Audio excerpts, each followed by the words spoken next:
มีเรื่องราวความดีงามจารึกไว้ในใจชนจากความตั้งใจมั่นของพระเธอและผู้เปี่ยมล้น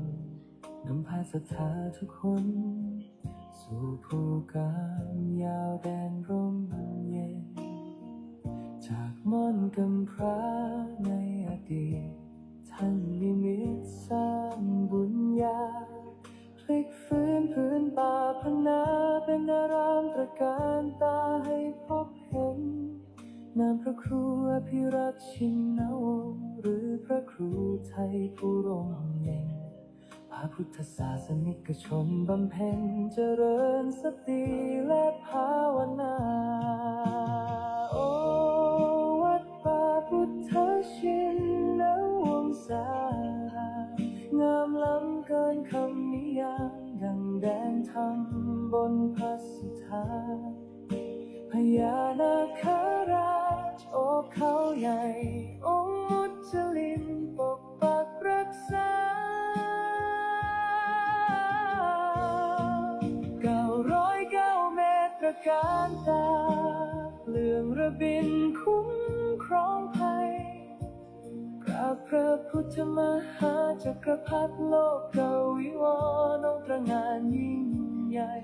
ด้วยบารมีพระครูไทยผู้สร้างไว้เป็นศูนย์รวมใจชาวพุทธมูลนิธิพุทธสุวรรณภูมิร่วมล้อมรวมความศรัทธาสร้างส่วนรวมใจล้านนาให้มีที่พึ่งทางใจสูงสุดงานเผยแผ่พระศาสนาท่านทุ่มเทไม่เคยหยุดเพื่อเป็นสถานปฏิบัติวิมุตติจุดแสงสว่างกลางใจคนสัตนาคราชปกปักรักษาแดนธรรมเสียงสวดมนต์เช้าค่ำดังก้องกังวานทุกหนกุศลที่ท่านสรรสร้างยังราลึกในใจชนเป็นบุญตาบุญกุศลที่ได้มายนเยือนพะเยาโอวัดป่าพุทธชินวงศารามงามล้ำเกินคำนิยามดังแดนธรรมบนพระสุธาพญานาคราชโอบเขาใหญ่องค์มุจลินปกปักรักษา909 เมตรตระการตาเลื่องระบินคุ้มครองภัยกราบพระพุทธมหาจักรพรรดิโลกกวิวรณ์องค์ตระหง่านยิ่งใหญ่ด้วยบารมีพระครูไทยผู้สร้างไว้เป็นศูนย์รวมใจชาวพุทธกราบจากเท้าด้วยศรัทธาพระครูอภิรักษ์ชินวงศ์เจตนารมณ์ท่านมั่นคงสืบสานธรรมตลอดไป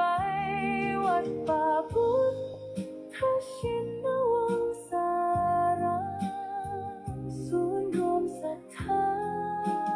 แห่งชาวไทย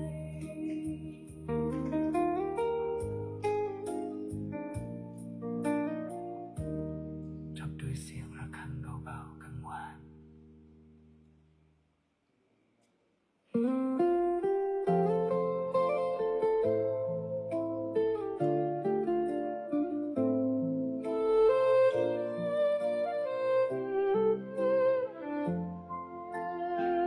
น้อมจิตกราบลงด้วยความเคารพศรัทธาวันมงคลเวียนมาศิษยานุศิษย์พร้อมใจกันจากวัดพิชยญาติการามแสงธรรมส่องสว่างงามถึงมอนพญานาคราช วัดป่าพุทธชินวงศารามดินแด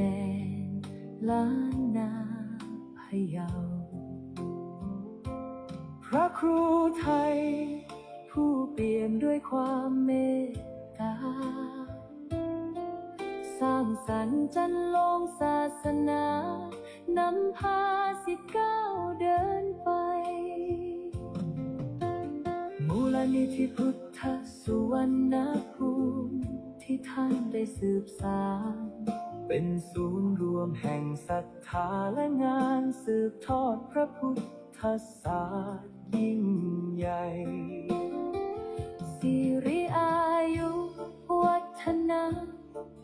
วันเกิดพระครูไทย6 เมษายนมหา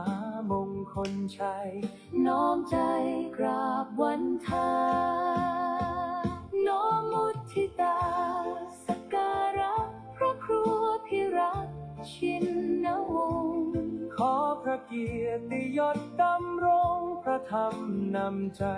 ทุกแห่งหนขอคุณพระศรีรัตนตรัย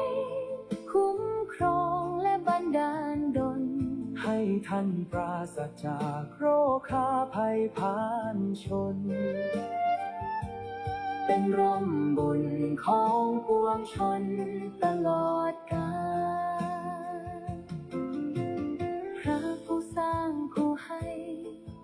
ด้วยใจที่บริสุทธิ์นำพาชาวพุทธให้หลุดพ้นจากความมืดมนคำสอนและรอยยิ้มเปรียบดังน้ำทิพย์ฉโลมตนศิษย์ขอกราบบูชาคุณด้วยกุศลที่ตั้งใจน้อมมุทิตาสักการะพระครูพิรักษ์ชินวงศ์ขอพระเกียรติยศดำรงพระธรรมนำใจทุกแห่งหนขอคุณพระศรีรัตนตรัยคุ้มครองและบันดาลดลให้ท่านปราศจากโรคาภัยพานชนเป็นร่มบุญของปวงชนตลอดกาลขอน้อมกราบแทบเท้าเจริญสิริอายุวัฒนาพระครูอภิรักษ์ชินวงศ์สาธุสาธุสาธุ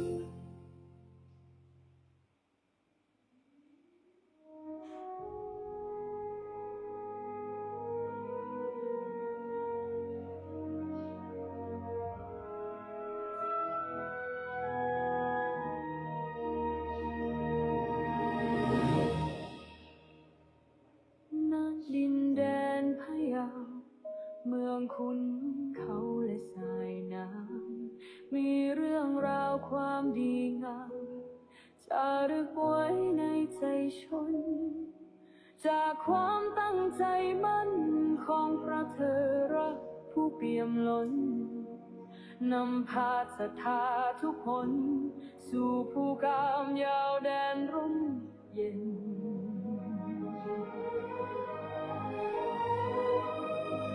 จากมนต์กำพร้าในอดีตท่านนิมิตสร้างบุญญาพลิกฟื้นพื้นป่าพนาเป็นอารามตระการตาให้พบเห็นนามพระครูพิรักษ์ชินวงศ์หรือพระครูไทยผู้ร่มเย็นพาพุทธศาสนิกชนบำเพ็ญเจริญสติและภาวนา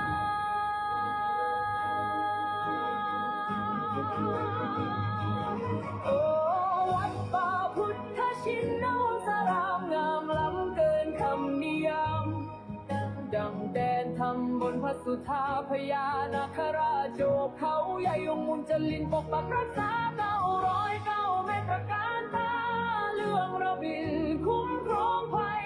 กราบพระพุทธมหาจักรพรรดิโลกวิวรณ์องค์ตระหง่านยิ่งใหญ่ โดยบ้านมีพระครูไทยผู้สร้างไว้เป็นศูนย์รวมใจชาวพุทธมูลนิธิพุทธสวรรณภูมิรวมล้อมรวมความศรัทธาสร้างศูนย์รวมใจล้านนาให้มีที่พึ่งทางใจสูงสุดงานเผยแผ่ประสาทท่านทุ่มเทไม่เคยหยุดเพื่อเป็นสถานปฏิบัติวิมุตติจุดแสงสว่างกลางใจคน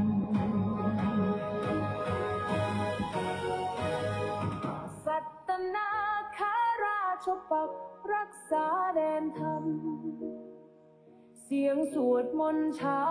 คำดังก้องกังวานทุกคนขอความนอบน้อมในพระรัตนตรัยอันมีคุณพระพุทธคุณพระธรรมคุณพระสงฆ์ขอถวายความอาลัยในหลวงพ่อเจ้าพระคุณสมเด็จพระพุทธชินวงศ์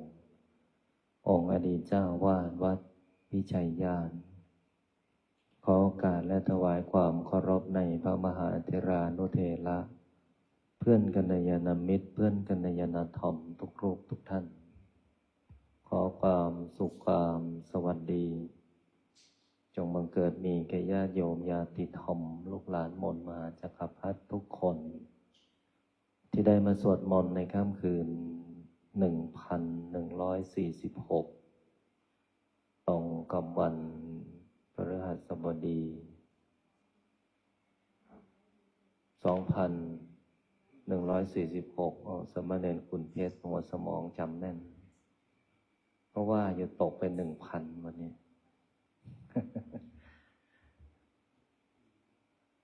วันนี้นำท่านทั้งหลาย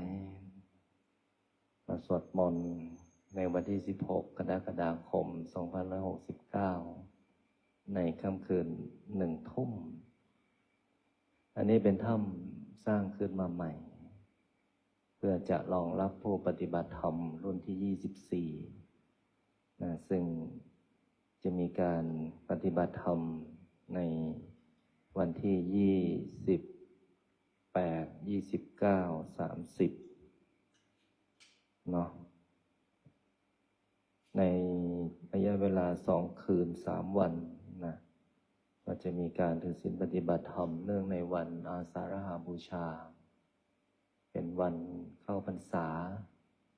แล้วก็ยังเป็นวันพระราชสมภพของพระบาทสมเด็จพระวชิรเกล้าเจ้าอยู่หัวทางวัดได้เชิญชวนอุบาสกอุบาสิกาโยคีนีนะผู้มีศีลมีธรรมได้มาร่วมกันปฏิบัติธรรมที่วัดป่าพุทธชินวงศ์ศาลามในวันที่ 28 29 30นะธรรมแห่งนี้เพิ่งทำนะน่าจะอยู่ประมาณเดือนกว่าเนาะได้ไหมหลวงพี่หนุ่มกี่วันแต่เดิมทีตรงนี้เป็นที่ว่างแล้วก็เวลาเราปฏิบัติธรรมตรงนี้ก็จะกางเต็นท์เนาะแล้วก็เป็นที่ตักอาหารแต่ละรุ่นพระอาจารย์ต้องเช่าเต็นท์หลังละ 7,000 โยมคิดดูดิ23 รุ่นแต่เราก็ใช้ที่ตรงนี้ก็น่าจะประมาณตั้งแต่ช่วงรุ่นที่ 5 ที่ 6นะมั้งถ้าจำไม่ผิดแล้วก็ใช้มาตลอดถ้ามีการปฏิบัติธรรมภายในถ้ำมหาจักรพรรดิเราก็เช่าเต็นท์ทุกรุ่นนะก็2 หลังก็ประมาณเท่าไหร่โยม 14,000 เฉพาะเต็นท์2 หลังนะโยม 14,000 พระอาจารย์ก็มานั่งคิดเฉพาะเช่าเต็นท์แต่ละครั้งรวมกันเนาะอยู่ประมาณราคา 300,000 กว่าบาทละอันนี้ไม่รวมโดมอีกนะโดมที่ตั้งปฏิบัติธรรมตั้งแต่ละรุ่น1 กิจกรรมหมดไปอีก หลายแสนหรือเป็นล้านก็ได้ เพราะวัดม่อนมีกิจกรรมตลอด กิจกรรมเป็นกิจกรรมบุญ กิจกรรมนำให้พวกเราได้มาบวชพระ บวชโยคินีผู้มีศีลมีธรรม ก็ให้พวกเราได้เกิดความสัพพยะ มาคิดแล้วก็ทำตรงนี้เพื่อรองรับญาติโยมที่จะมาปฏิบัติธรรม อันนี้ฝนตกก็ไม่ต้องกลัว แต่เต็นท์นี่ฝนตกเปียกฝนนะโยม อาหารนี่ต้องรีบห่อต้องรีบยกต้องรีบตัก แดดออกไม่เท่าไหร่แต่ฝนตกเนี่ยคิดดูดินะมันช่องลมด้วยเนี่ยบางคนก็อาหารเจอน้ำฝนไม่รู้น้ำแกงก็น้ำฝนไม่รู้นะก็ทำให้ธรรมแห่งนี้ปรากฏเกิดขึ้นนะวันนี้พระอาจารย์ก็นำพระสงฆ์องค์สามเณรตลอดถึงญาติโยมที่มากินนอนสวดมนต์ได้มาสวดมนต์ในถ้ำชื่อว่าถ้ำมหาเทพอิสระนะถ้ำนี้ชื่อว่าถ้ำมหาเทพอิสระนะซึ่งมีองค์พระโพธิสัตว์เจ้าแม่กวนอิมนั่งอยู่ตรงกลางมังกร9 เสียนและรอบๆก็จะมีเสียนที่โยมนำมาถวายพระอาจารย์สมัยเป็นเณรแล้วนะนี่ไม่ใช่ใหม่นะโยมเก่านะสมัยก่อนอยู่วัดพิชัยญาติพระอาจารย์ทำห้องเสียนถ้าใครติดตามพระอาจารย์ตั้งแต่อยู่วัดพิชัยญาติพระอาจารย์ก็ชอบทำแบบอยู่ปฏิบัติตัวเองนะแล้วก็จะมีเสียนแล้วก็มีฝ้าเป็นก้อนเมฆถ้าใครเข้าไปห้องนั้นก็ถือว่าบนสวรรค์บนสวรรค์อยู่บนดินสวรรค์อยู่บนดินนะจำได้ไหมเข้าไปก็จะเห็นนะอันนี้มันเกิดจากการสะสมนะที่ได้ถวายจากญาติโยมรับถวายมาก็ไปไหนก็ไม่ทิ้งท่านไม่ใช่ว่าสะสมวัตถุนะแต่ว่าวัตถุท่านมาเองนะแต่ว่าเราก็จัดวางให้เหมาะสมก็ทำเป็นก้อนเมฆนะของพี่หนุ่มให้โยมเห็นดูเป็น18 อรหันต์สมณเณรขุนเพชรเคยดูวัดเส้าหลินไหมหนังจีนเคยดูไหมเคยดูมังกรหยกไหมใครเป็นพระเอกอ้าวไม่รู้จักไว้เจ๋ง พึ่งยงนะเกิดไม่ทันบ้างเนนนะก็จะมีวัดเส้าหลินมี18 อรหันต์นี่18 อรหันต์นะก็จะมีหนึ่งในนั้นมีพระอรหันต์ชี้กงด้วยนะที่พระอรหันต์ชี้กงเขาเรียกปราบมังกรปางปราบมังกรนะเนนรู้จักไหมนู่นนะเห็นไหมนะที่กำลังสู้กับมังกรอยู่เห็นไหมนะเห็นไหมเพราะนั้นมีความหมายหมดนะแต่ความหมายมันต้องศึกษาและต้องเรียนรู้แต่ว่าก็ถ้าไม่ศึกษาไม่เรียนรู้ก็ไม่ได้ผิดอะไรแต่พระอาจารย์ก็ชอบศึกษาและชอบเรียนรู้แล้วสิ่งเหล่านี้ก็เกิดจากการปฏิบัติถึงมีถึงได้นะดังนั้นทุกสิ่งทุกอย่างเป็นรูปลักษณ์เป็นรูปนามเป็นจิตแห่งวิญญาณการที่เราสวดมนต์มาจักรพรรดิเพื่อเข้าถึงภพภูมิเพื่อเข้าถึงจิตวิญญาณเพราะนั้นหลวงตาเนี่ยถึงได้ให้มีเพื่อนเป็นผีไงสมณเณรกระทิงมาไหมสมณเณรกระทิงสมณเณรกระทิงบอกว่าเป็นไงไปปามาสว่าไงนะไม่ต้องกรวดน้ำให้ผีหรอกว่างั้น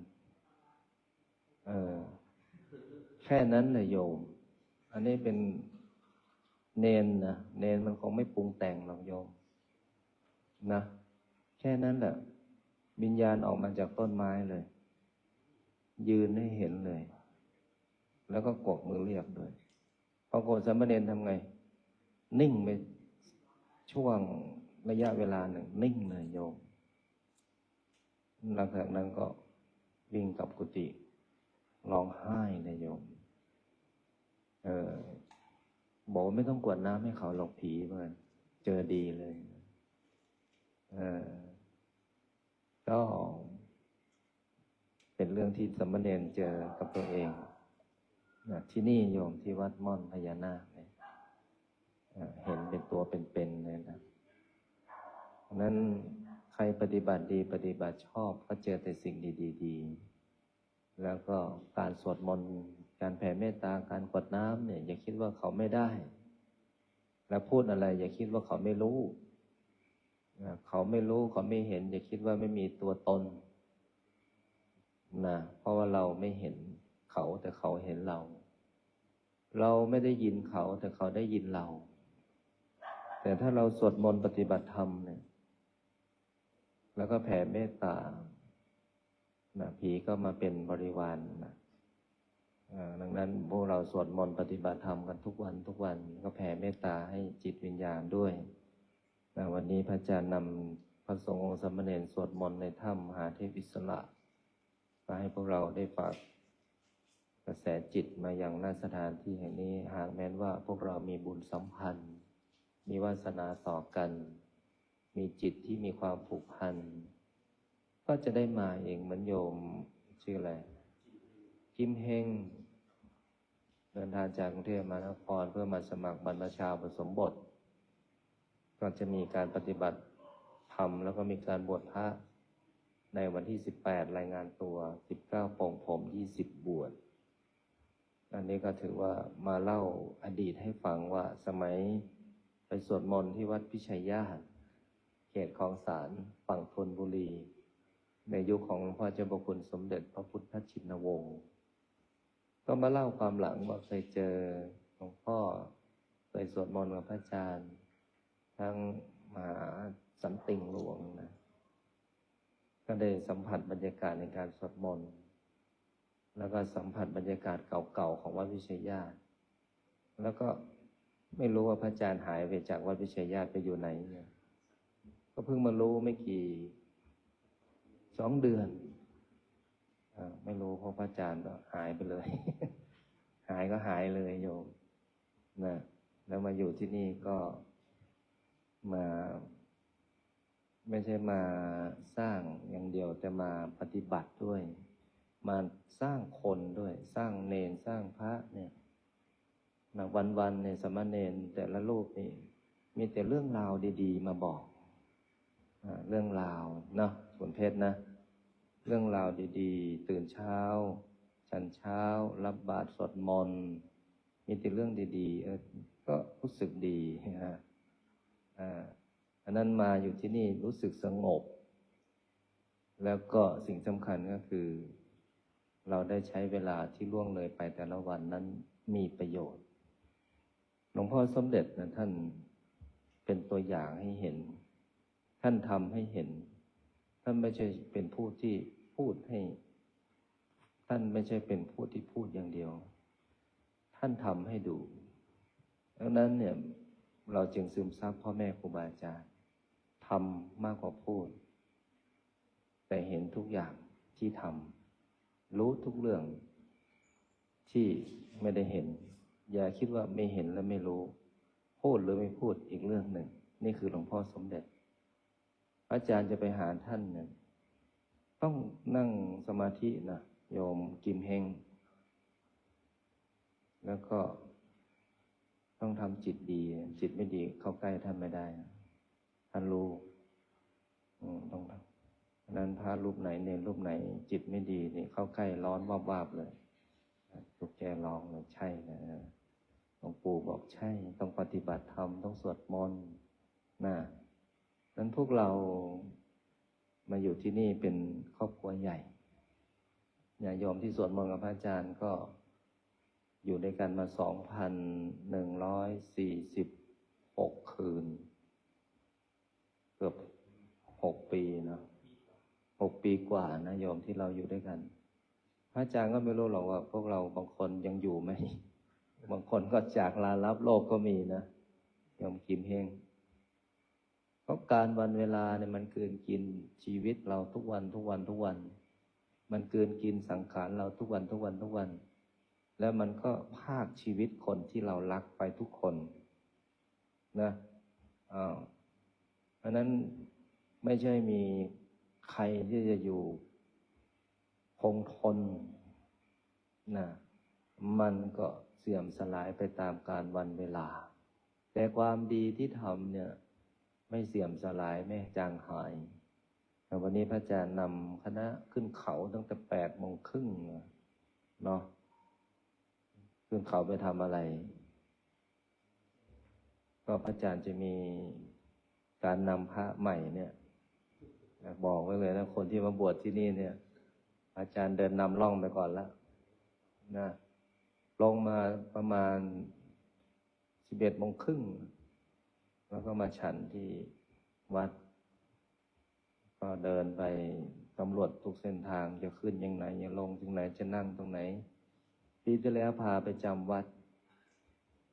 แต่ไม่ได้จำวัดหรอกฝนตกทั้งคืนเลยโยมเขาบอกว่าเศรษฐีทำบุญฝนตกยาจกทำบุญแล้วฝนแรงดังนั้นพระทั้งหมดตั้งจิตเป็นพระอรหันต์สั่นสะเทือนไปถึงฟ้าเบื้องบนก็เลยเปลี่ยนม่อนวันนั้นถึงวันนี้จากม่อนเพจเป็นม่อนพระอรหันต์นะหวังว่าพระที่ปฏิบัติธรรมที่นั่นจะได้เห็นธรรมจะได้รู้ธรรมจะได้บรรลุธรรมเห็นธรรมดีกว่าเห็นทุกอย่างโยม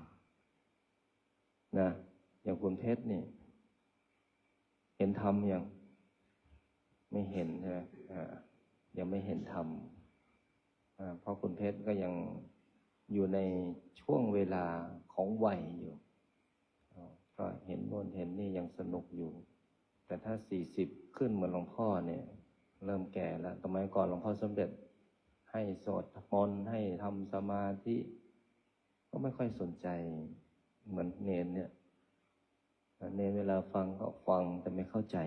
เขาเรียกว่าความสนใจมีน้อยเข้าใจไหมเนนแต่ถ้าคนไหนฟังแล้วก็เข้าใจแล้วก็เข้าถึงแล้วก็นำธรรมนั้นไปปฏิบัติก็เห็นธรรมในสิ่งที่หลวงพ่อบรรยายอย่างพ่อนำธรรมพวกเราเนี่ยแต่ละรูปนี่ทำงานกันตั้งแต่เช้ายันดึกเลยโยมแต่ถ้าเห็นว่าเราใช้ร่างกายมาทำประโยชน์สร้างถาวรวัตถุเพื่อคนหมู่มากถ้าหลวงพ่อไม่สร้างวัดพวกเราจะเจอกันไหมเนี่ยไม่เจอในหลวงพี่ที่มาบวชหลายรูปเนี่ยไม่เจอหรอกเพราะไม่มีโอกาสที่จะต้องได้เจอกันใช่ไหมอย่างโยมกิมเฮงเนี่ยมาจากนู่นกรุงเทพนู่นเจอกันเมื่อปี2500น่าจะถ้าสร้างตึกอาคารก็น่าโน่นปี5456นั่นแหละแล้วกี่ปีนะผ่านมากี่ปีแล้ว10 กว่าปีแล้วโยมแต่10 กว่าปีมันยังมีความทรงจำเนี่ยแต่ก็ยังดีที่ยังมีลมหายใจที่จะมาเจอกันอีกเนี่ยเราเรียกว่ายังไม่หมดบุญต่อกันยังไม่หมดวาสนาต่อกันคนหมดบุญต่อกันก็จากกันคนหมดวาสนาต่อกันก็จากกันเพราะบุญและวาสนาเชื่อมให้มาพบกันนะอันนี้ก็เป็นเรื่องบุญเรื่องวาสนาแต่คนเราก็บอกว่าอยู่กับกรรมนะอยู่กับวิบากกรรมชดใช้กรรมหลวงพ่อสมเด็จบอกว่าไม่ต้องไปสนใจถ้าเราบันทึกบุญอยู่กับบุญไม่ว่าวิบากกรรมจะส่งผลแต่มันก็ส่งผลให้เราไปในทิศทางที่ดีเพราะเราบันทึกการสวดมนต์บางคนเจอปัญหาชีวิตก็บ่นท้อแท้เบื่อหน่ายสุดท้ายกรรมให้ผลก็คิดว่ามันเป็นกรรมนะดังนั้นถ้ำตรงนี้สร้างขึ้นมาเป็นสถานปฏิบัติธรรมอีกที่หนึ่งนะของวัดป่าพุทธชินวงศ์ศาลาวันนี้พระอาจารย์ก็ ไปดูอีกเขาหนึ่งเพื่อให้เจ้าหน้าที่ไปสำรวจพื้นที่เส้นทางของพระเส้นทางบุญที่จะนำไปสู่อนาคตจะทำอะไรพระอาจารย์รู้ตัวเองเพราะพระอาจารย์รู้ว่าวันพรุ่งนี้จะทำอะไรแต่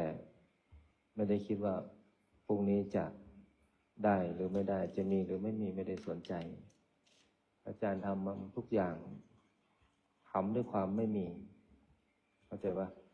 บางคนบอกว่าโอ้สร้างใหญ่โตมโหฬารอาจจะมีทรัพย์มาก เอามีจริงๆโยมถ้าไม่มีทรัพย์คงทำไม่ได้แต่ทรัพย์นั้นมาด้วยบุญโยมไม่ได้มีทรัพย์เพื่อทำก่อนแต่ว่าทำแล้วทรัพย์มาเพราะเป็นสิ่งที่มีประโยชน์โยมทำบุญโยมต้องมีปัญญาโยมทำบุญโยมต้องฉลาดหลวงพ่อบอกทำบุญให้ถูกที่ทำบุญให้ถูกคนทำบุญให้ถูกเวลาทำบุญทุกโอกาสที่มีโอกาสสร้างบุญตอนมีชีวิตทำบุญให้ถูกที่ทำบุญให้ถูกคนทำบุญให้ถูกเวลาทำบุญทุกโอกาสที่มีลมหายใจเห็นไหมโยมกิมเฮงดังนั้นการบันทึกบุญถ้าเราเข้าใจเราจะมีความสุขมากความเหน็ดเหนื่อยอ่อนล้าทุกคนมีหมดเพราะไม่ใช่เครื่องจักรมันยังมีเวลาปิดเปิดมนุษย์ถ้าใช้เหมือนเครื่องจักรไม่มีวันพักเลยมันก็ไปไวนะแต่พระอาจารย์ไม่มีอะไรห่วงแล้วพ่อก็ไปแล้วแม่ก็ไปแล้วพ่อแม่ครูบาอาจารย์ก็ไปแล้ว วัดก็เป็นวัดแล้วนะนั้นอะไรที่เราทำให้มีประโยชน์เนี่ย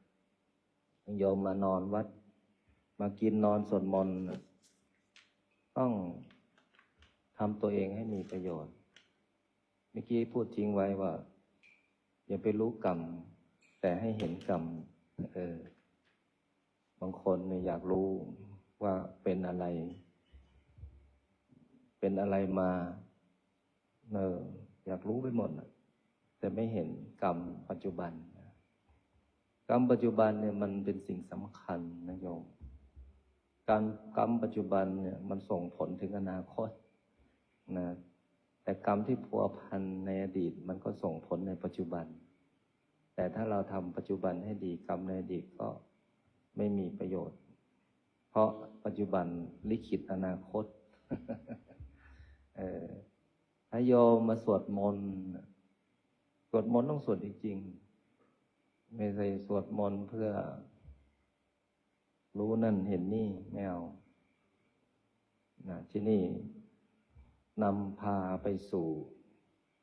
ความหลุดพ้นไม่ใช่นำพาไปสู่ความมืดมนถ้าความมืดมนก็อย่ามามันไม่มีประโยชน์เพราะมันมืดอย่างถ้าเราปิดถ้ำมืดไหมถ้าเราเปิดไฟสว่างไหมอันนั้นที่นี่คือความสว่างของบุญความสว่างของจิตโยมมาแล้วก็มืดมนมาจากที่มืดจะต้องมาพบความสว่างที่นี่นะโยมกิมเฮงนั้นเรามาอยู่กันหมู่มากเนี่ยถ้าเราสวดมนต์ปฏิบัติธรรมต่างคนต่างสวดต่างคนต่างปฏิบัติต่างคนต่างทำหน้าที่ของตนเองแล้วเวลามารวมกันเนี่ยจะเป็นพลังอย่างหลวงพี่หลายรูปที่ทำงานอยู่เนี่ยอาจารย์มีหลายแผนกมันก็แต่ละคนก็ทำหน้าที่นั้นการสวดมนต์เป็นสิ่งที่ดีต่อจิตใจนะก็ขอให้พวกเราที่มาอยู่ที่นี่กินนอนสวดมนต์ไม่ต้องคิดอะไรมากคิดมากมันก็ทำให้ใจของเราฟุ้งมาถึงบ้านแล้วก็ไม่ต้องคิดอะไรกินนอนสวดมนต์แล้วก็อย่าไปทำร้ายกันการทำร้ายมันไม่ใช่ทำร้ายด้วยการกระทำร้ายด้วยความคิดทำร้ายด้วยคำพูดอันนี้คือการทำลายสถานที่ใดมีการทำร้ายกันด้วยความคิดสถานที่นั้นก็ ก็เป็นพลังลบนะดังนั้นพวกเราต้องมีพลังงานที่ดีพูดในสิ่งที่ดีทำในสิ่งที่ดีถ้าใครพูดคิดทำไม่ดีเดี๋ยวคำที่เขาคิดและเขาพูดนั้นจะสะย้อนกลับไปหาเขาเองไม่ไวก็ช้าไม่ช้าก็ไวไม่วันหนึ่งก็วันใด เอาหลวงพี่ไปดูเอาล่ะตั้งใจสวดมนต์นะให้พวกเราทำจิตสบายๆไม่ว่าจะเป็นพระหรือเนนเป็นโยมที่มาสวดมนต์จิตสบายจิตเบาจิตสงบแล้วก็ให้รวมพลังกัน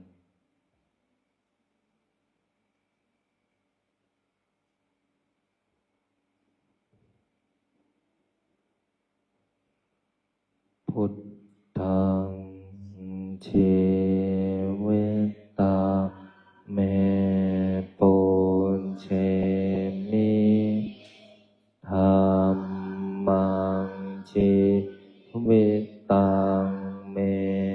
ปุญเชมิสังฆังเช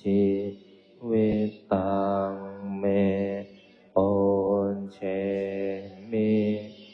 พุทธังวันดามิธัมมังวันสังฆังวันดามิโคอุปัชฌาอาจาริยะโคนังวันดามิมาตาปิโตโคนังวันดามิปันไตสิกขาโคนังวันนะโมตัสสะภะคะวะโตอะระหะโตสัมมาสัมพุทธัสสะนะ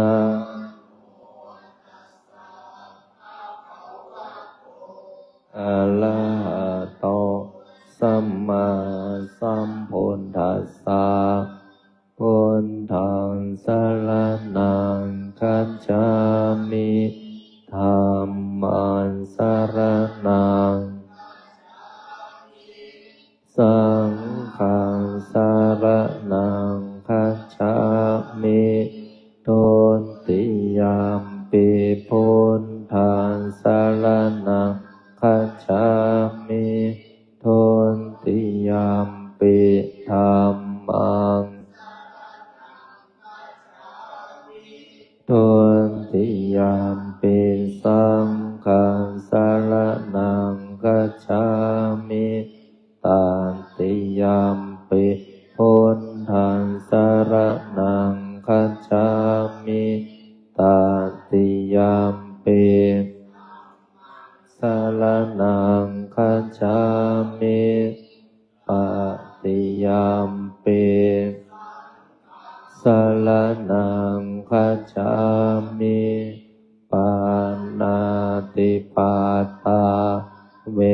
รมณีสิกขาปะทังสมาธิยามิอาทินนาทานาเวรมณีสิกขาปะทังสมาธิยามิกาเมสุมิจฉาจาเวรมณีสิกขาปะทังสมาโมสาวานทา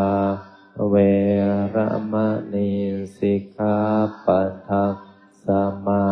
ธิยามิสุราเมรยะมัชฌัปมาทฐานาสิกขาปะทังสมาธิยามิอิมานิปัญจสิกขาปะทังนิสมาธิยามิอิมานิปัญจปะทังนิสมาธิยามิ ปัญจทิยามิสิเรนะสุขติยันติสิเรนะโภคสัมปทาสิเลนะนิพุตติยันติสิลังวิโสทะเยนะโมตัสสะภะคะวะโตสัมมาสัมพุทธัสสะนะโมตัสสะภะคะวะโตสัมมาสัมพุทธัสสะนะโมตัสสะ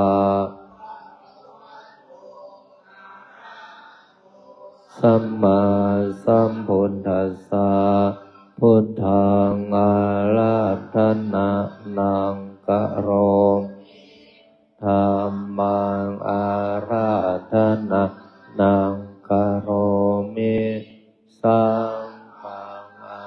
ราธนังกะโลมินะโมโพธิสัตโตอาคันติมายาอิตินะโมโพธิสัตโตติมายาอิติภะคะวะนะโมโพธิสัตโต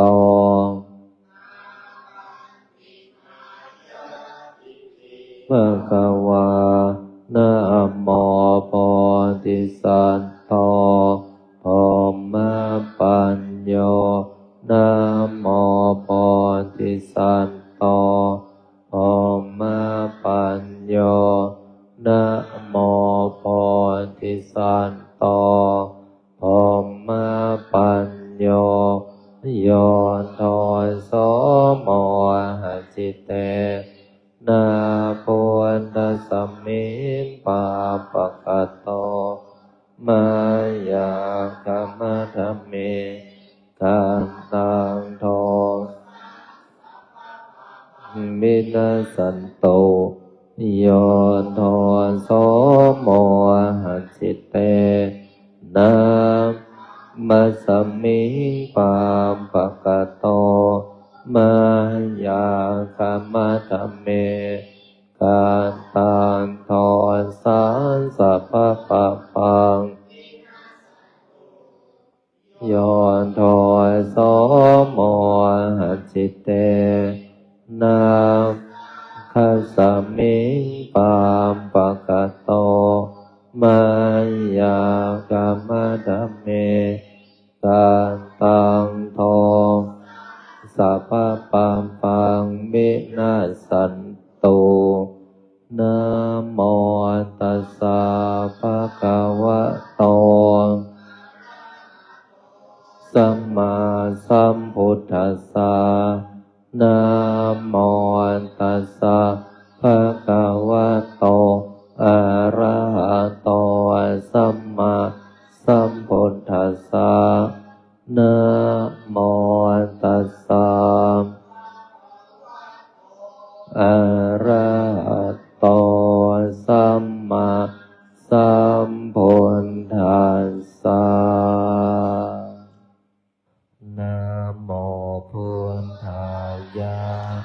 พระพุทธไตรรัตนญาณมณีโนภาลาสิสหัสสะสุธรรมาพุทโธ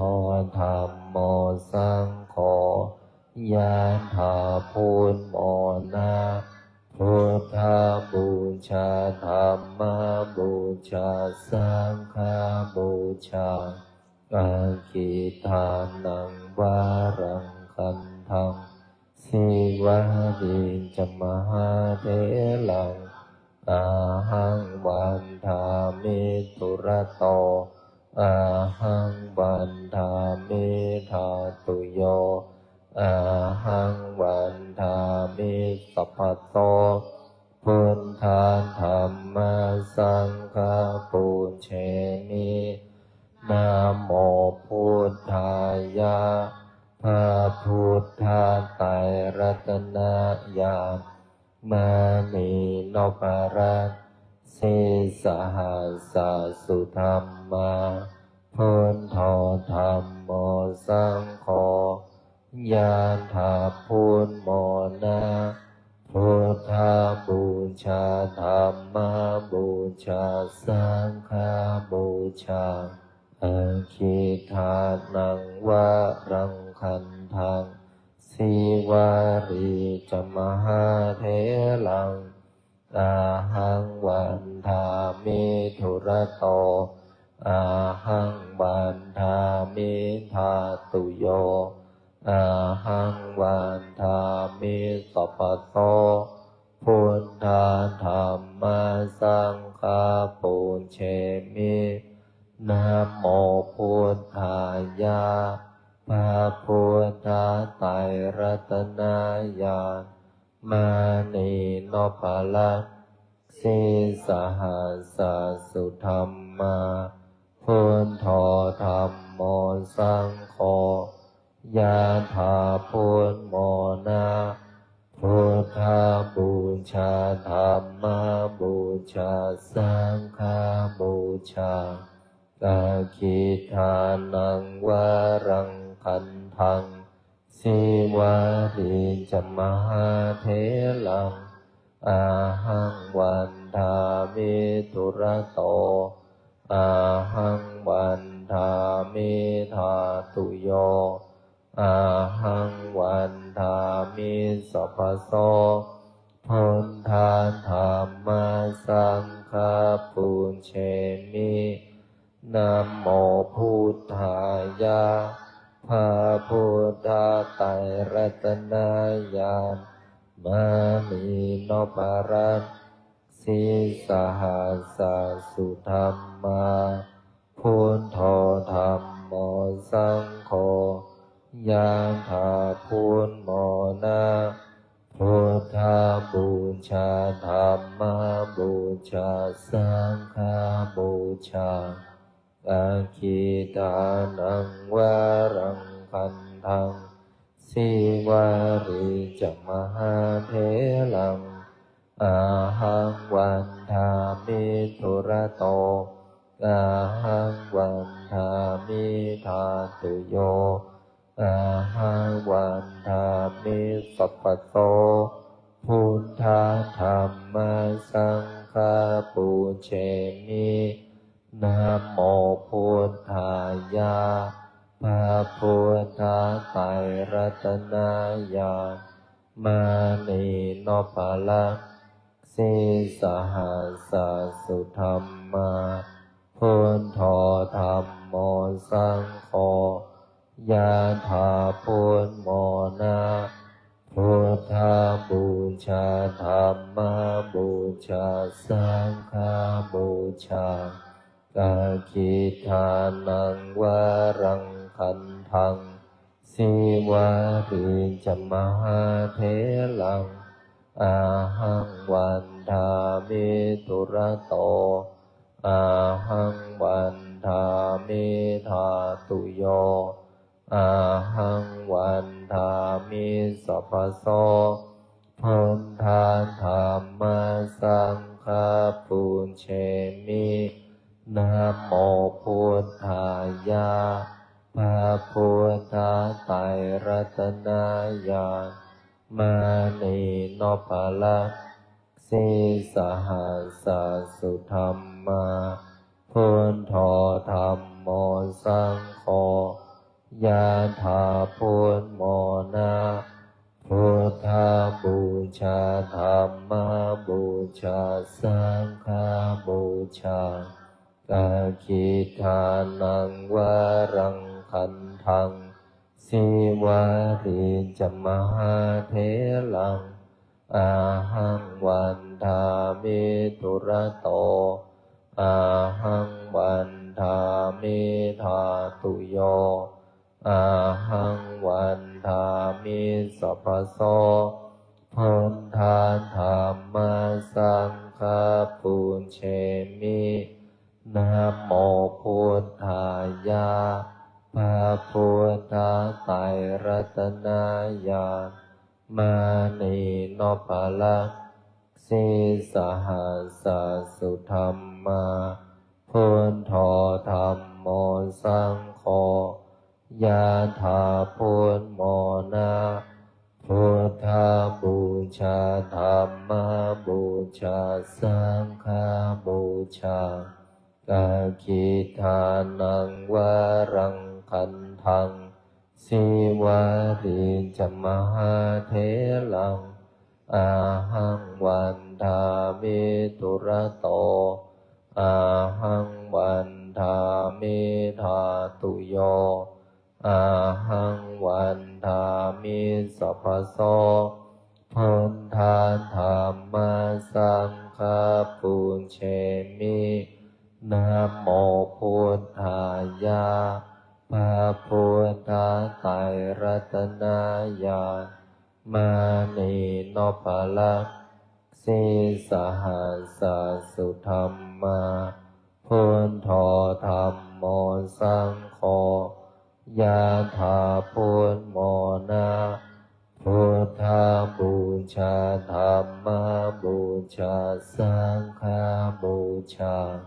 กาคิทานังวารังคันทังสิวาริจมหาเถลังอาหังวันทามิตุระโตอาหังวันทามิธาตุโยอาหังวันทามิสัพพโสพุทธาธัมมาสังฆาปุญเชมินะโมพุทธายะพระพุทธไตรรัตนญาณมานีนพลังสีสหัสสุธรรมาพุทโธธรรมโมสังโฆยะถาพุทโมนะพุทธบูชาธรรมบูชาสังฆบูชากาคิทานังวารังคันทังสิวาริจมหาเถลังอาหังวันทามิตุระโตอาหังวันทามิธาตุโยอาหังวันทามิสัพพโสพุทธาธัมมาสังฆาปุญเชมินะโมพุทธายะพระพุทธไตรรัตนญาณมานีนพลังสีสหัสสุธรรมาพุทโธธรรมโมสังโฆยะถาพุทโมนะพุทธบูชาธรรมบูชาสังฆบูชากาคิทานังวารังคันทังสิวาริจมหาเถลังอาหังวันทามิตุระโตอาหังวันทามิธาตุโยอาหังวันทามิสัพพโสพุทธาธัมมาสังฆาปุญเชมินะโมพุทธายะพระพุทธไตรรัตนญาณมานีนพลังสีสหัสสุธรรมาพุทโธธรรมโมสังโฆยะถาพุทโมนะพุทธบูชาธรรมบูชาสังฆบูชากาคิทานังวารังคันทังสิวาริจมหาเถลังอาหังวันทามิตุระโตอาหังวันทามิธาตุโยอาหังวันทามิสัพพโสพุทธาธัมมาสังฆาปุญเชมินะโมพุทธายะพระพุทธ ธาไตรรัตนญาณมานีโนภะละสีสหัสสสุธรรมาพุทโธธัมโมสังโฆยะถาพุทโมนะพุทธบูชาธัมมบูชาสังฆบูชากาคิทานังวารังคันทังสิวาริจมหาเถลังอาหังวันทามิตุระโตอาหังวันทามิธาตุโยอาหังวันทามิสัพพโสพุทธาธัมมาสังฆาปุญเชมินะโมพุทธายะพระพุทธไตรรัตนญาณมานีโนภะละสีสหัสสสุธรรมาพุทโธธัมโมสังโฆยะถาพุทโมนะพุทธบูชาธัมมบูชาสังฆบูชากาคิทานังวารังคันทังสิวาริจมหาเถลังอาหังวันทามิตุระโตอาหังวันทามิธาตุโยอาหังวันทามิสัพพโสพุทธาธัมมาสังฆาปุญเชมินะโมพุทธายะพระพุทธไตรรัตนญาณมานีโนภะละสีสหัสสสุธรรมาพุทโธธัมโมสังโฆยะถาพุทโมนะพุทธบูชาธัมมบูชาสังฆบูชากาคิทานังวารังคันทังสิวาริจมหาเถลังอาหังวันทามิตุระโตอาหังวันทามิธาตุโยอาหังวันทามิสัพพโสพุทธาธัมมาสังฆาปุญเชมินะโมพุทธายะพระพุทธไตรรัตนญาณมานีโนภะละสีสหัสสสุธรรมาพุทโธธัมโมสังโฆยะถาพุทโมนะพุทธบูชาธัมมบูชาสังฆบูชากาคิทานังวารังคันทังสิวาริจมหาเถลังอาหังวันทามิตุระโตอาหังวันทามิธาตุโยอาหังวันทามิสัพพโส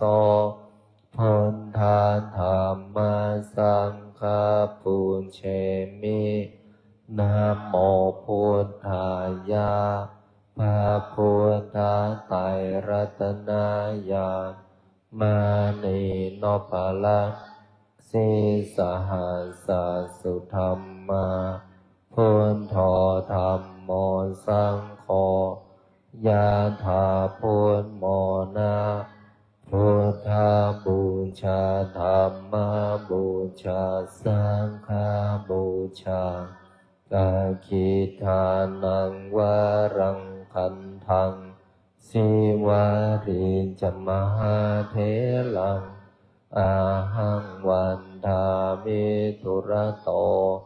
อาหังวันทามิธาตุโยอาหังวันทามิสัพพโสพุทธาธัมมาสังฆาปุญเชมินะโมพุทธายะพ พระพุทธไตรรัตนญาณมานีนพลังสีสหัสสุธรรมาพุทโธธรรมโมสังโฆยะถาพุทโมนาพุทธบูชาธรรมบูชาสังฆบูชาอาคิทานังวารังคันธังสิวาริจมหาเถลังอาหังวันทามิตุระโตอาหังวันทามิธาตุโยอาหังวันทามิสัพพโสพุทธาธรรมสังฆปุญเชมินะโมพุทธายะพระพุทธไตรรัตนญาณมานีนพลัสสีสหัสสุธรรมาพุทโธธรรมโมสังโฆยะถาพุทโมนาพุทธบูชาธรรมบูชาสังฆบูชาอาคิทานังวารังคันธังสิวาริจมหาเถลังอาหังวันทามิตุระโตอาหังวันทามิธาตุโยอาหังวันทามิสัพพโตพุทธธรรมสังฆปุญเชมิ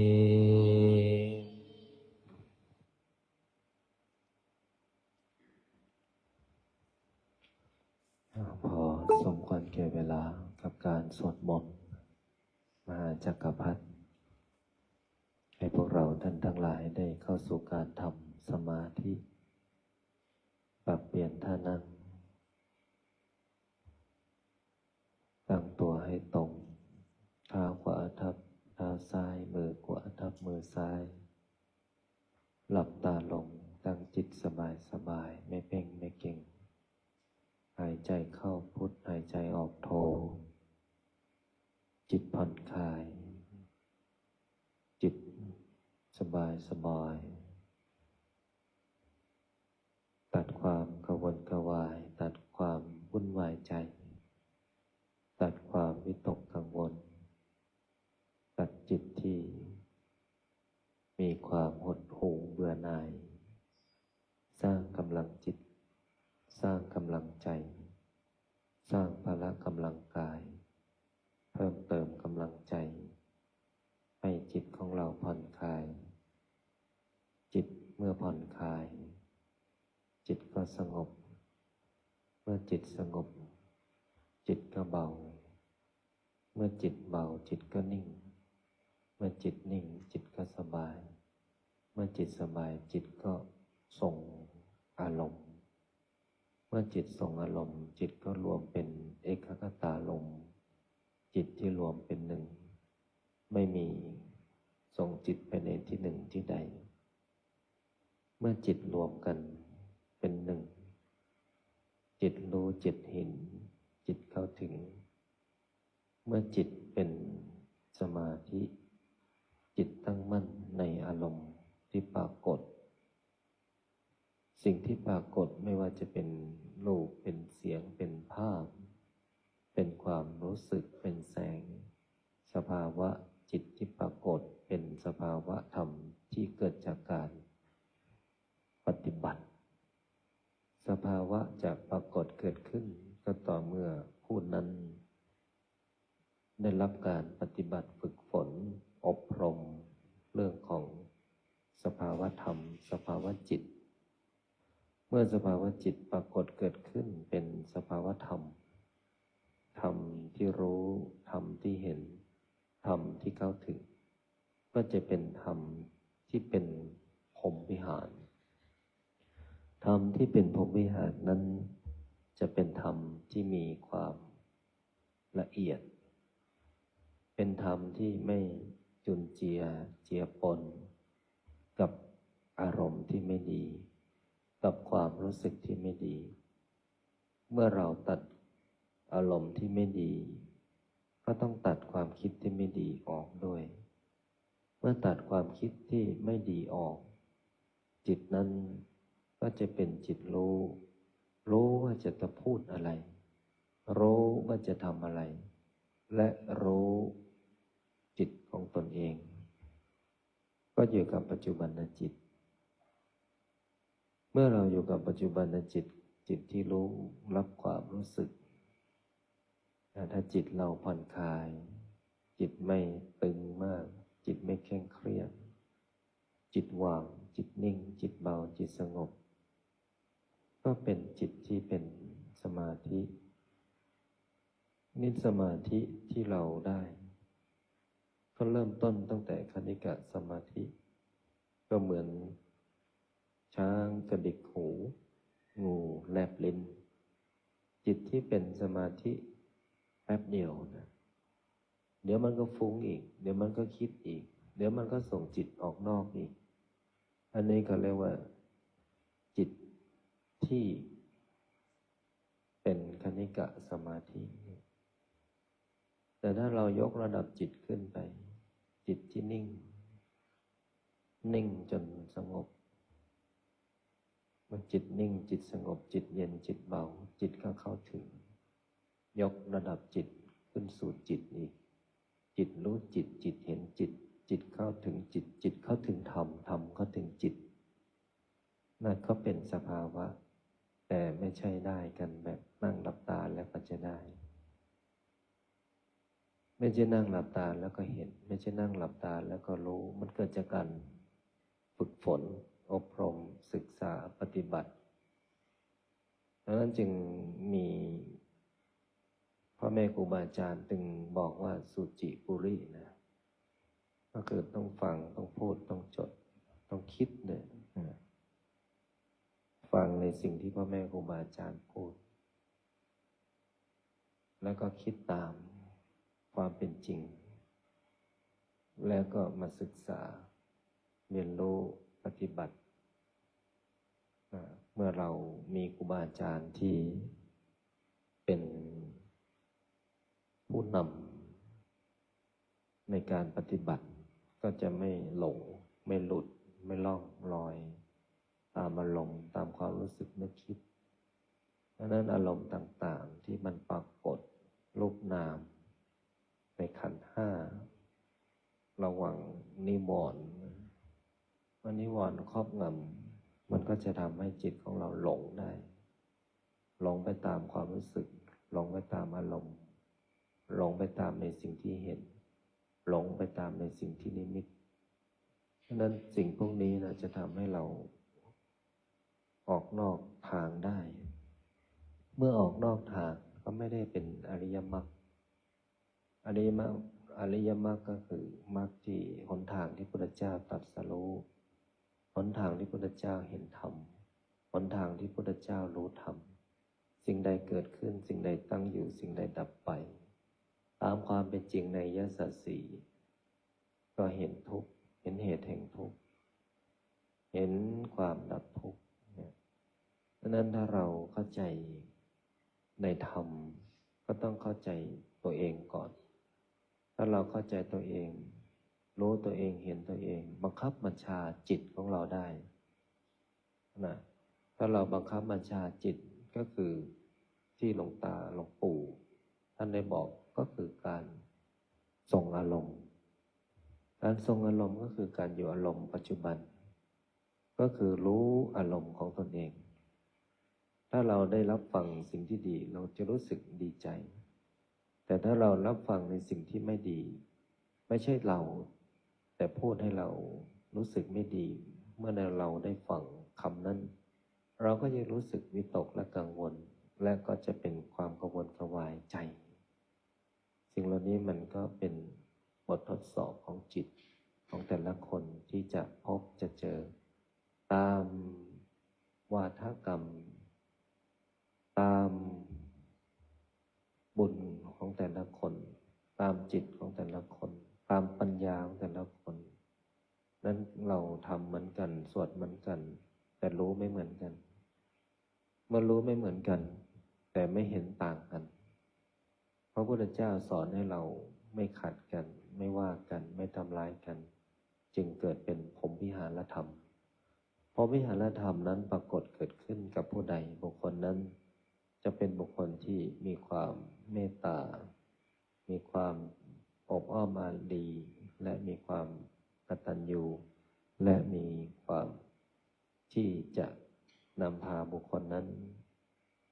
พ้นจากความทุกข์ในขณะที่บุคคลนั้นได้รับความทุกข์และเราก็ช่วยเหลือเขานี่นั้นผู้ที่เจริญพรหมวิหารสี่หลวงตาหลวงปู่ท่านสอนให้เราอยู่กับอารมณ์ที่มีสติก็คือทรงอารมณ์พระอาจารย์ได้รับธรรมะจากหลวงปู่ทองพระพรหมมงคลวัดพระธาตุสีจอมทองนะจังหวัดเชียงใหม่ท่านได้กล่าวในเรื่องของการเจริญพรหมวิหารท่านได้ให้ธรรมะท่องในขณะที่เจริญสติเมตตาล้นฟ้ากรุณาล้นแผ่นดินมุทิตาสิ้นชีวิตอุเบกขาสิ้นเวรกรรมแล้วถ้าเราเจริญพรหมวิหารสี่เราก็จะเป็นผู้ที่เดินตามอริยมรรคหนทางของการหลุดพ้นที่พระองค์ได้รู้ได้เห็นได้นำมาให้พวกเราเดินทางตามรอยพระบาทแห่งองค์พระศาสดาไม่หลงทางไม่ผิดทางและทำให้เราไปสู่ความสว่างของปัญญาวันนี้ขอให้พวกเราตั้งจิตตั้งใจเดินจิตให้ดีรู้จิตเห็นจิตเข้าถึงธรรม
สมควรแก่เวลาให้พวกเราท่านทั้งหลายได้ถอดถอนคลายออกจากสมาธิ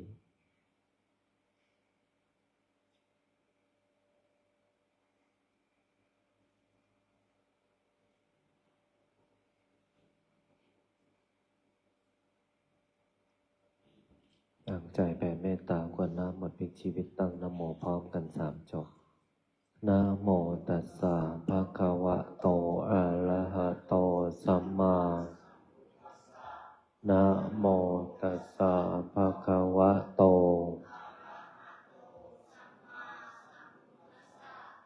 นะโม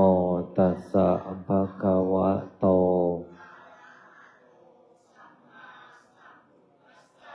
พุทธังสรณังคัจฉามิ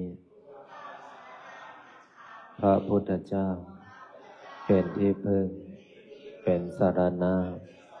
ของข้าพเจ้าธัมมังสรณังคัจฉามิพระธรรมเป็นที่พึ่งเป็นสรณะของข้าพเจ้าสังฆังสรณังคัจฉามิพระสงฆ์เป็นที่พึ่งเป็นสรณะของข้าพเจ้าสิทธัตโธอะสโมโลเกพระพุทธเจ้าการมีพระนามว่าสิทธัตถะพระพุทธเจ้าไม่มีผู้อื่นผู้ใดเสมอเปี่ยมในโลกนะโมโพธิสัตว์โตอาคันติมายะอิติภควาสิริวิชโยนะโมพุทธายะอิมินากตปุญเยนะด้วยอำนาจบุญกุศลที่เกิดจากการให้ทานรักษาศีลปฏิบัติธรรมสวดมนต์บทมหาจักรพรรดิทำสมาธิแผ่เมตตากรวดน้ำบทพลิกชีวิตในค่ำคืนนี้ขอน้อมถวายเป็นพุทธบูชาธรรมบูชาสังฆบูชาและขอน้อมถวายแด่ครูบาอาจารย์อันมีหลวงปู่ทวดสมเด็จพระพุทธาจารย์โตพรหมรังสีครูบาอาจารย์ศรีวิชัยนักบุญแห่งล้านนาหลวงปู่ดูเจ้าของมนต์มหาจักรพรรดิหลวงพ่อเกษมหลวงพ่อคูณหลวงพ่อเจ้าประคุณสมเด็จพระพุทธชินวงศ์สมศักดิ์อุปสมามหาเถระองค์อดีตเจ้าอาวาสวัดพิชัยญาติทุกรูปและหลวงตาม้าเป็นที่สุดและขออุทิศน้อมถวายเป็นพระราชกุศลแด่ดวงทิพวิญญาณของอดีตบุรพมหากษัตริย์ไทยทุกพระองค์ทุกสมัยและขอน้อมถวายเป็นพระราชกุศลแด่พระบาทสมเด็จพระวชิรเกล้าเจ้าอยู่หัวพระบรมวงศานุวงศ์ทุกพระองค์และขออุทิศน้อมถวายเป็นพระราชกุศลแด่ดวงทิพวิญญาณของสมเด็จพระนางเจ้าสิริกิติ์พระบรมราชินีนาถพระบรมราชชนนีพันปีหลวงและขออุทิศถวายเป็นพระกุศลแด่สมเด็จพระเจ้าลูกเธอเจ้าฟ้าพัชรกิติยาภาและขออุทิศแด่ดวงวิญญาณของสมเด็จเจ้าพระยาบรมมหาพิชัยญาติทัดบุญนาคผู้สร้างวัดพิชัยญาติขอส่วนผลบุญนี้จงสำเร็จแก่บิดามารดา อันมีชื่อว่า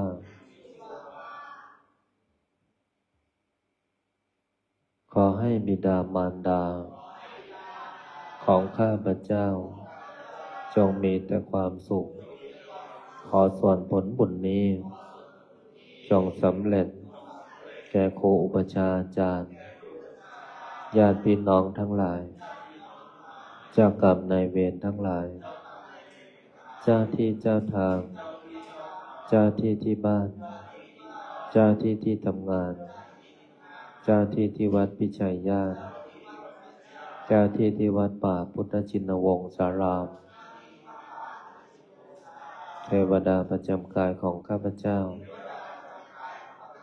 เทวดา16 ชั้นฟ้า15 ชั้นดิน14 ใต้บาดาลเปรตทั้งหลายสรรพสัตว์ทั้งหลายมากมายไม่มีประมาณทั้ง31 ภูมิพระแม่ธรณีพระแม่คงคาแม่พระเพลิงแม่พระพายแม่พระโพธิ์ศพท้าวจตุโลกบาลทั้งสี่ท้าววิรูปักษ์ท้าววิรุฬหกท้าวทัตตรสท้าวเวสสุวรรณผู้เป็นใหญ่ในทิศทั้งสี่พระสยามเทวาธิราชเจ้าเหล่าพญาครุฑทั้งหลายเหล่าพญานาคทั้งหลายทั้งสี่ตระกูลนาคาธิบดีทั้ง9 พระองค์สัตตนาคราชพญามุจลินวิรูปักโขนาคาธิบดีองค์ย่านพเกศนาคินีการนาคราชวาสุกีนาคราชพระแม่โสมาสีพิกานาคเทวีพญาธุมสิกขีนาคราชพญานาคกวานพะเยาพญาสุวรรณนาคราชเหล่าพญานาคทั้งหลายเหล่าพญางูทั้งหลายองค์พญางูเผือกณสถานที่แห่งนี้ขอท่านทั้งหลายจงขึ้นมาจงมานุโมทนาจงมีส่วนในบุญของข้าพเจ้าในค่ำคืนนี้บุญใดกุศลใดที่สำเร็จแล้วจงส่งผลให้ข้าพเจ้าจะเดินทางไปทิศหนตำบลใดในทิศทั้งสี่จงมีแต่คนรักจงมีแต่คนเมตตาจงมีแต่คนอุปถัมภ์คนดีจงเข้ามาคนไม่ดีจงออกไปสิ่งดีๆจงเข้ามาสิ่งไม่ดีอย่าเข้ามาใกล้ขอให้ข้าพเจ้าจงเป็นผู้เจริญทั้งทางโลกและทางธรรมเจริญด้วยอายุวรรณะสุขะพละสติสมาธิและปัญญาจงบังเกิดมีแก่ข้าพเจ้าอันมีชื่อว่า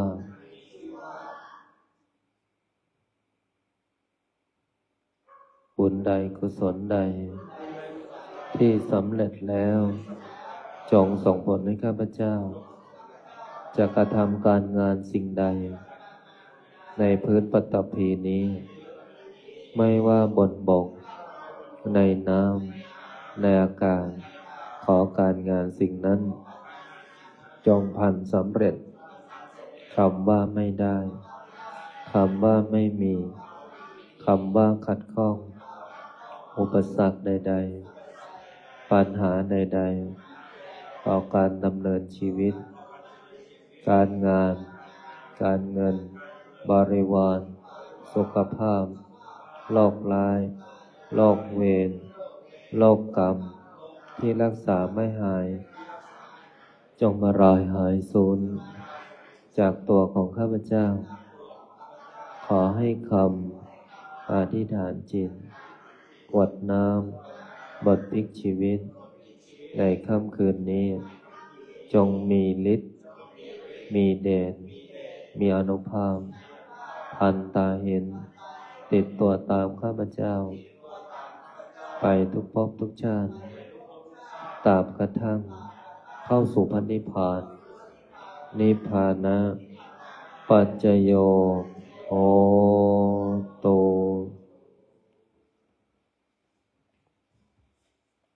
ตั้งใจกรวดน้ำในบทอิมินาเป็นภาษาบาลีพร้อมกัน อิมินาบุญญากรรมเมนาโอปัจจายาโคโนตระอาจาริโยภการัง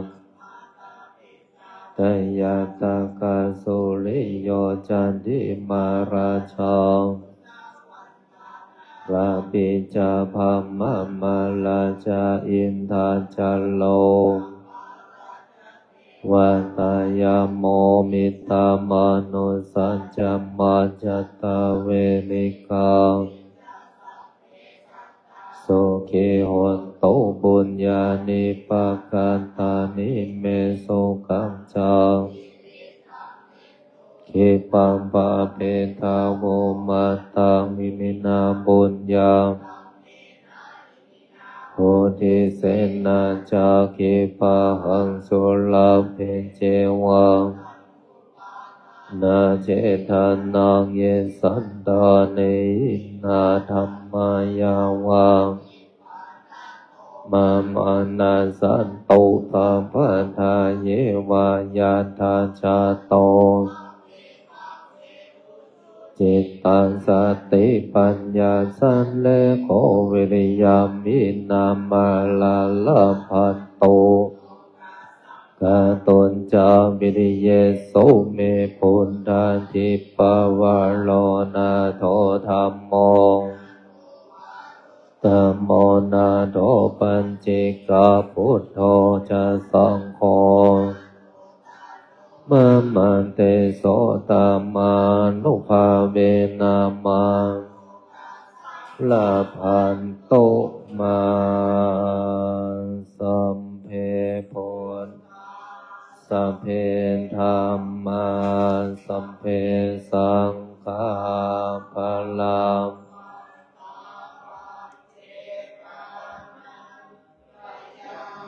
บัลลังก์อรหันตานันจะเตเจนารังธรรมิสัมภาโสสัมเพปุณธัมมาสัพเพ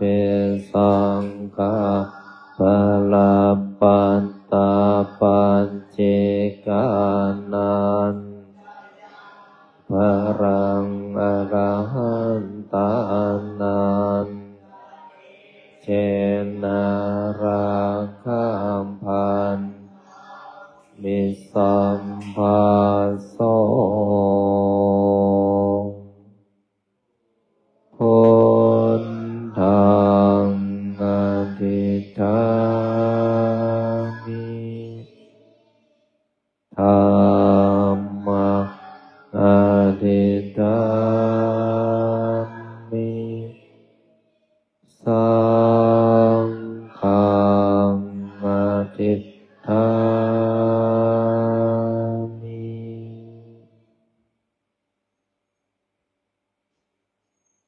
ขออำนาจบุญกุศลที่เกิดจากการสวดมนต์บทมหาจักรพรรดิธรรมสมาธิแผ่เมตตากรวดน้ำบทพลิกชีวิตในค่ำคืนของวันนี้บุญใดกุศลใดที่สำเร็จแล้วจงประสิทธิประทานพรให้ลูกหลานมนต์มหาจักรพรรดิทุกท่านทุกคนจงมีแต่ความสุขความเจริญนึกคิดทำปรารถนาสิ่งใดขอให้สิ่งนั้นผ่านสำเร็จสมความปรารถนาทุกประการอีกทั้งขอให้ทุกคนอย่าอดอย่าอยากอย่ายากอย่าจนให้มั่งมีร่ำรวยเงินทองมีสุขภาพร่างกายที่แข็งแรง มีอายุขัยที่ยืนยาวถึง100 ปี ทุกท่านทุกคนเทอญ